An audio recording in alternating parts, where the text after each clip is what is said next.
اللهم أرنا الطلعة الرشيدة والغرة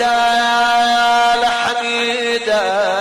واكحل ناظري بنظرة مني إليك وعجل فرجاه وسهل مخرجاه وأوسع منهجه واسلك بي محجته وأنفذ أمره واشدد أزره واعمر اللهم به بلادك وأحي به عبادك فإنك قلت وقولك الحق ظهر الفساد في البر والبحر بما كسبت أيدي الناس فأظهر الله